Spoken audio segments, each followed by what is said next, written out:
going to show you how I added detail to the wings of my Phoenix Bird Fancy Die Cut, and also how I created these wispy backgrounds using some alcohol inks. Here's a look at the Phoenix Bird Fancy Die Cut. I fell absolutely in love with this when I saw it.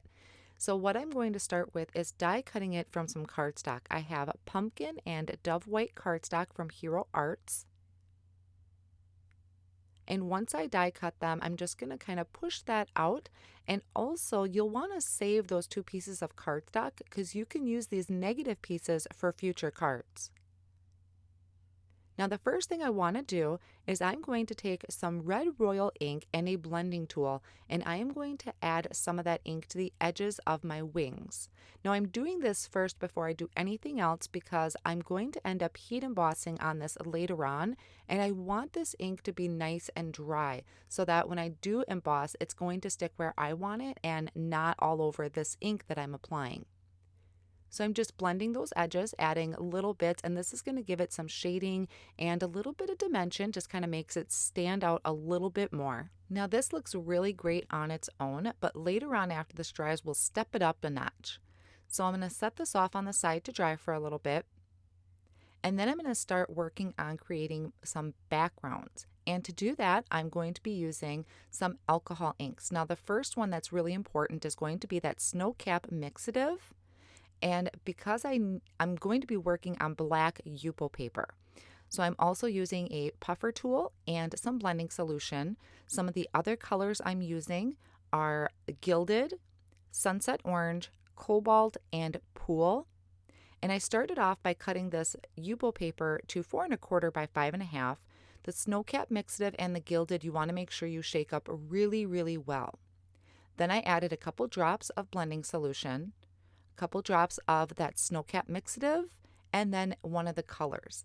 Then I'm just taking that puffer tool and moving that ink around. And now you can see this is looking amazing. I could have really stopped at any point, but to be honest, it had been a while since I worked with alcohol inks.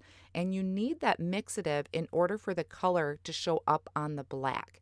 Now, when I'm filming, it was kind of hard to see where everything was because I have a really bright light on, and it looks a lot different viewing it from this angle where I'm doing a voiceover. So at any point I could have stopped and this would have been great. But one of the fun things about alcohol inks is you can just play and play and play, and nothing is ever going to come out exactly the same. So I'm just continuing to add little bits of blending solution and some of that Gilded. You can see where that kind of gathers on the edges and just has this beautiful gold shine to it.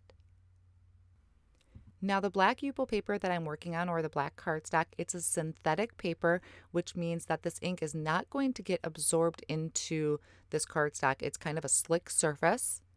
So that is key when working with alcohol inks. You can't use a regular cardstock with it. You want that synthetic paper to it.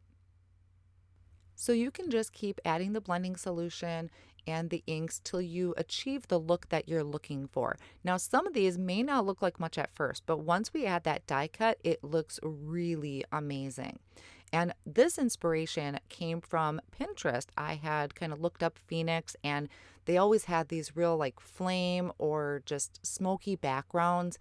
And I thought for a while how to achieve that look. And this was a technique I haven't tried before in a video that I thought would work really well. Now I'm using some of the Sunset Orange, which is going to match my reddish orange Phoenix that I have. So once again, adding that blending solution, the Snow Cap mix, you can see it does kind of tint that orange a little bit. It lightens it, it brightens it up a little bit. And then also some of that Gilded. So adding little bits, I'm just kind of pushing that air around and the ink around so it has those wispy edges. Now you can go back and forth, just side to side till you get that wispy edge that you're looking for. And then I usually take these and set them off to side to dry on a paper towel. Now this last one here that I had done, I brought in some alcohol ink or some isopropyl alcohol. And I usually like using that with alcohol inks, but it really wasn't working for me on the Yupo paper. So I did end up bringing in the blending solution.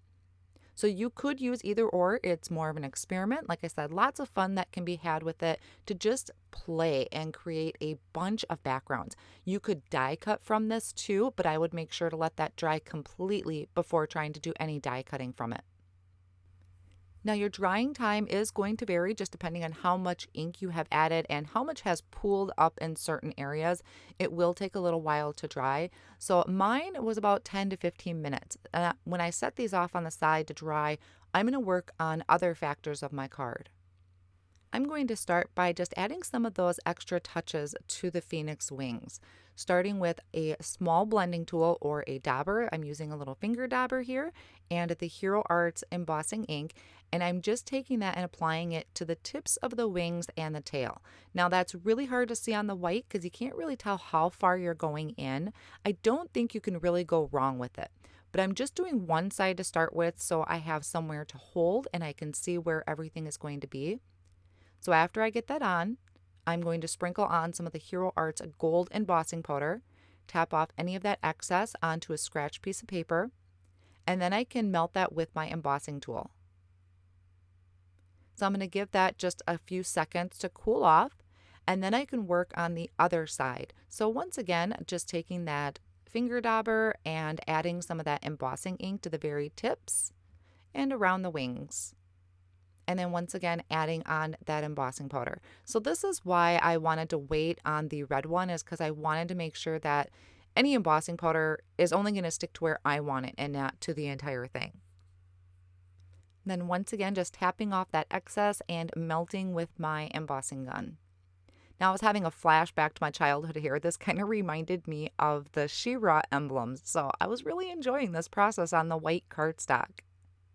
Next, I'm going to work on my orange one that I had done some of the reddish ink blending to.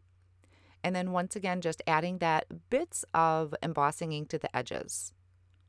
Now, what was really cool about this, and these are things that you just can't plan out, is that some of the ink really wasn't quite dry, and it's going to leave behind little speckles of the embossing powder. I'll show you close up here in just a moment, but it just turned out really cool. I really love it. If I could figure out how to repeat that, I would. But they're just kind of things that happen when you're crafting you don't expect, and you get really happy with the results. So I'm going to melt that here on the reddish orange one, and look at those little speckles. It just looks so cool on this reddish orange one. I wanted to have some powerful and encouraging messages to go with these cards. I am using the Shine Bright stamp set and also a sentiment off of the Heart Tree. I'm going to stamp these on some Dove White cardstock from Hero Arts, and I will be stamping them in the Intens-ified black ink. Once I have them stamped, I am going to take them to my paper trimmer, and I'm going to trim them down into some small rectangles. I do end up kind of trimming them a little bit more to fit on my card because the Phoenix is quite large and I didn't really plan out where I was placing them. So I do trim them down quite a bit so that they'll fit onto my card front. Now, another thing I wanted to do was add some dimension to my Phoenix.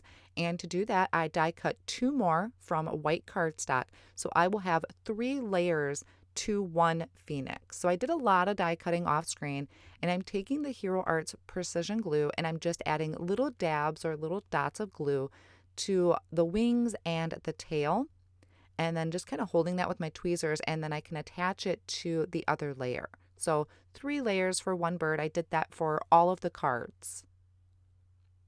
I just carefully line up the tips of the wings, and that's one thing that's really good about using the precision glue is you have a little bit of wiggle room before it's really secure onto the next layer. Then I can add my final layer here that has the gold wings. And I did do another one with the gold off screen so that I could use all 3 of my alcohol inked backgrounds. Now I put something heavy on it to kind of just let that sit for a couple minutes, like your Misty tool, or if you have any blocks, you could do that too. And then using that liquid glue again and adding it to the card front. So here's one of the card fronts that I did that has the 2 color blues to it. And these I'll also put like my Misty tool on or something for just a couple minutes because I really want that to stay attached to the card front. Now, some of the sentiments I added using a tape runner, and I think one of them I did use some foam squares, just depending on the size of the sentiment, how it fit, and where it was going to go on my card. This finishes off the first card. Now I kept the design the same on all of them just for simplicity purposes, and I also just really liked the placement of everything. Here is that orangish background that I'm going to pair with my reddish orange phoenix. And to be honest, I really wasn't sure how these were going to look. So I'm really happy with the result because once you add the phoenix to it, it just makes the entire card. And then here is the last background I did. This was just using the cobalt, I believe. So it was just the one blue. And all of that gold shimmer really matches the gold embossing that I added to the tips of the wings. So there is a look at all three of them. These were really fun and actually quite quick to complete. I hope you enjoyed today's inspiration using the Phoenix Bird Fancy Die. I want to thank you so much for joining me today, and I'll see you again real soon.